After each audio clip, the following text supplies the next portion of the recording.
Hello, Steve Barnes here. I hope that the Life Writing Live broadcast works well today. Sometimes there's a little something different about the way it works when I use it off my phone as opposed to off my desktop computer. Here in my office, with it's also my gym and other stuff. But at any rate, I wanted to talk to you today, and it's another one of those kind of complex conversations. So you're going to have to tolerate me doing some reading because it took me some time to organize my thoughts on this. The one promise I can give you, if you'll tolerate me, is at the end of this essay, I'm going to give you the secret. This is about relationships. At the end of the essay, I'm going to give you the secret to having anyone you want. And I'm not joking. I'm not kidding. But you have to listen to the whole thing for that to make sense. So stick around. Okay, on another thread, a lady named Anasa Troutman proposed a new rule for relationships that you get to interview the last two people they dated. I thought that was great. Somebody mentioned that T and I had pretty much done that, and when they tagged me, it brought me into that conversation. I answered that it was close. We had almost done that, not quite. That the first time she came to visit me in Vancouver, Washington, from Miami, I sat her down in a room with my ex-wife and my daughter and told them to talk about anything that they wanted and walked out and left them there for an hour.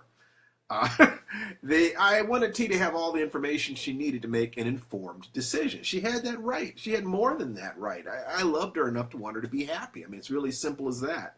Anasa said, Stephen, how did you get to that kind of selflessness? So many of us want to hide the things we think will drive the ones we want away.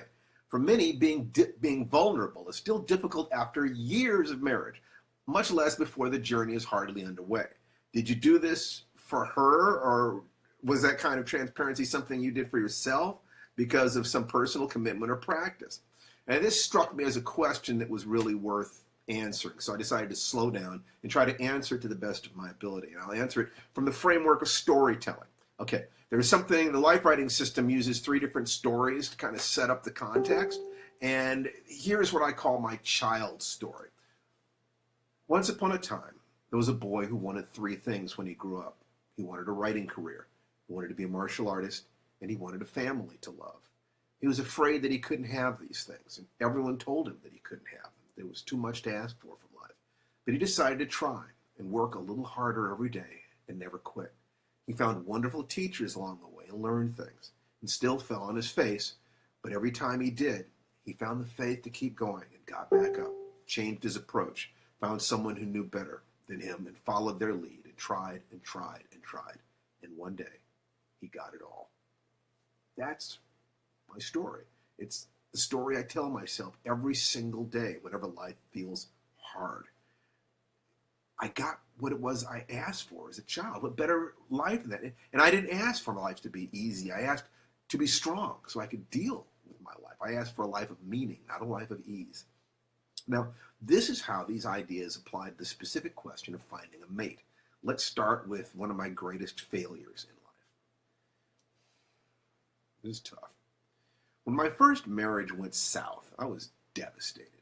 I'd screwed up, totally, and I swore I wouldn't do that again.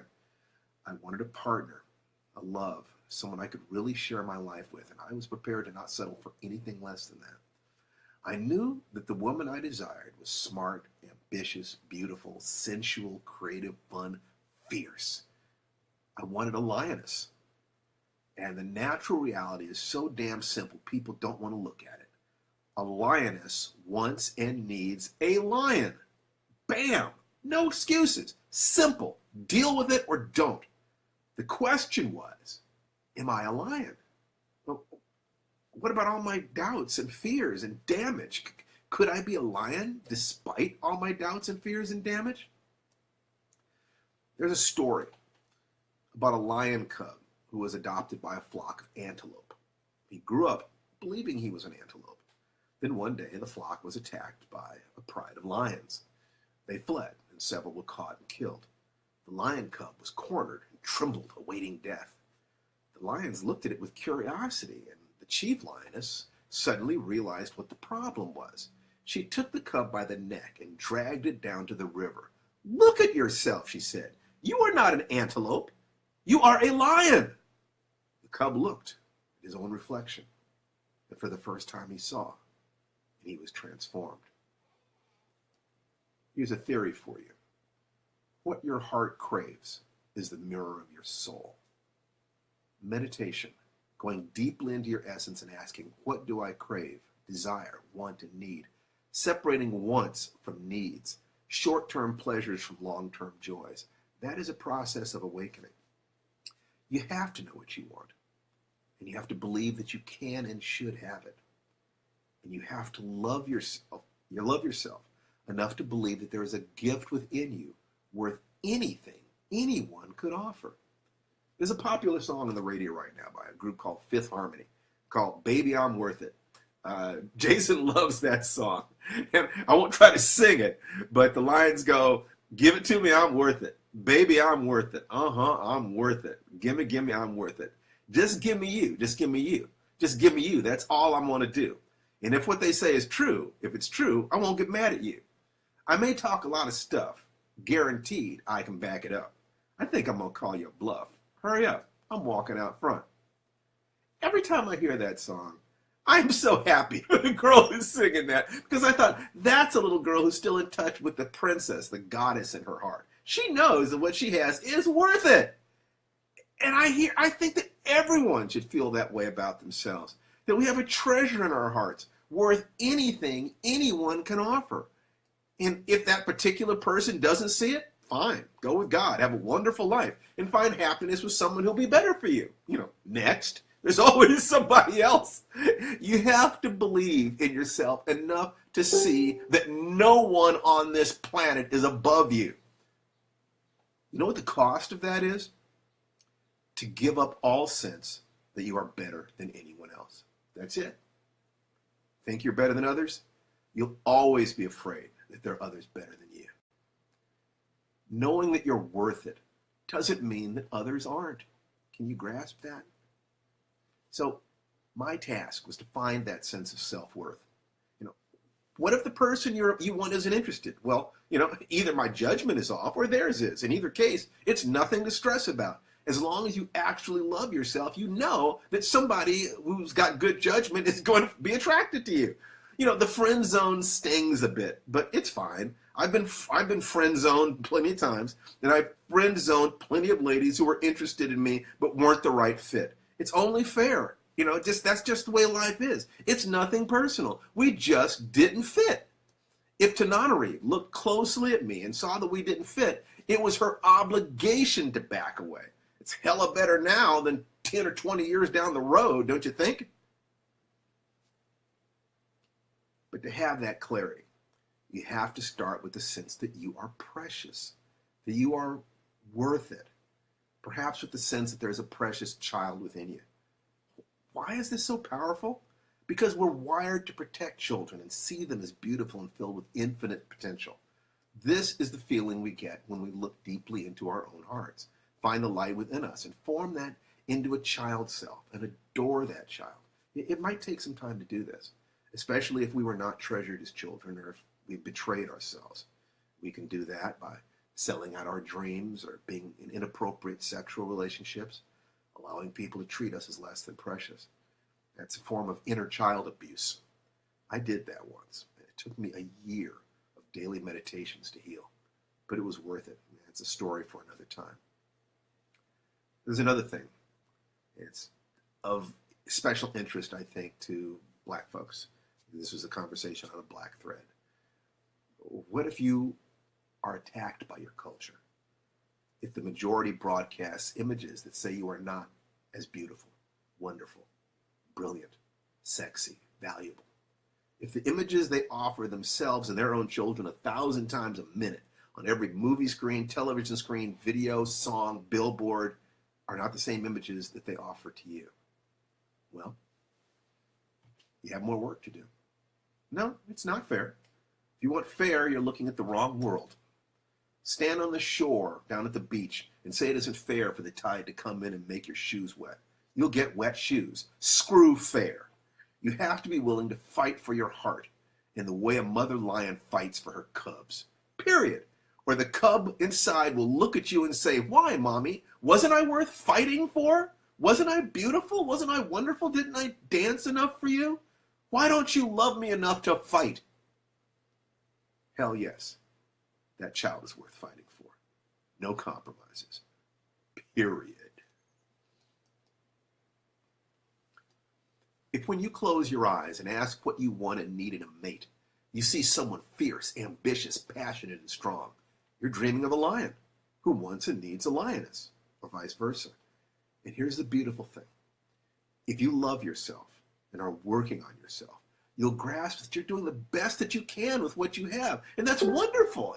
And you'll be attracted to others who are at the same point in their journey, who are as far from their perfection as you are from yours. You're climbing the same mountain at the same rate on the same trail. It's wonderful. It feels miraculous once you experience it. The work to do is intense. You have to be willing to shed the illusions, to dig down in your heart, to ask that inner essence what you really desire, and if it is in alignment with your conscious hopes and dreams and values. Get to work. Here are some game-changing ideas. 1, admit to what you really want. Stop compromising. 2, commit to being the kind of person who can attract and hold that kind of partner. 3, love yourself enough to forgive yourself for not being perfect. No one is. But the instant you really accept yourself, you'll be able to open your heart to someone who's as far from their perfection as you are from yours. 4, find allies. Talk to people who are in love and have been in love long enough to produce grandchildren, say 20 years or so. They are the winners of the mating game, whether they actually had children or not. 5, talk to people who are as close as possible to your ideal partner. Ask what they are seeking in a partner. If you've chosen carefully, what they describe is what your heart truly wishes to be. Not for them, but for you. 6, the best meditation that is most powerful and safe is simply sitting quietly and listening to your heartbeat. Keep bringing your thoughts back there again and again. All there is love. All other thoughts are the stuff you have to move beyond to connect to your essence. In other words, you have to believe that you're worth it. Oh, I promised you the secret to getting anyone you want. It's simple. Can you see it? Think about what I've been saying and try to guess what I'm going to say next. And I'll give you a few seconds. Okay. The secret to having anyone you want, don't want anyone you can't have. No, I'm not playing a word game. By knowing yourself, you know your tribe. Then simply look for members of your tribe who have their green light on. Those are the ones looking for partners. Go deeply enough, know yourself enough, and all you'll see in the world through the mating filter, well, actually all you'll see in the world are wonderful human beings because we're all connected. And a few of those wonderful human beings will be of your tribe and have their green light shining. Approach them. If you don't get the right approach, you weren't perceptive enough. It's your issue, not theirs. Do more work. Here's what I promise you. If you do enough work like this, you'll hit a point where you stop making mistakes. Do that, and it feels like the world is filled with wonderful people who want you. In the same way that if you buy a new car, suddenly you see that car everywhere on the street. It's bizarre. It's the reticular activating mechanism kicking in. That's another discussion. When you do this, if you get this, you might, play the field a little bit at that point. I know I did. And it was certainly fun. But I got tired of it. I realized that what I really wanted was a partner. That's what this journey was about. Someone I could share my life with, who I could really be with, without masks or games. And when I realized that, I literally dropped to my knees and prayed for it. Asked God or the universe or whatever was listening to help me. Said that, okay, I got it. I understood the game, understood how it all worked, and I didn't want to play. And I was willing to wait for the rest of my life, if necessary, to find the right woman. And the very next morning, I met Tanana Reeve. Namaste. If you've enjoyed this message, please share it. If you want to know more about the soulmate process, go to www.soulmateprocess.com. But other than that, I wish all of you love and health and happiness. Thanks for listening. Take care, guys. Bye-bye.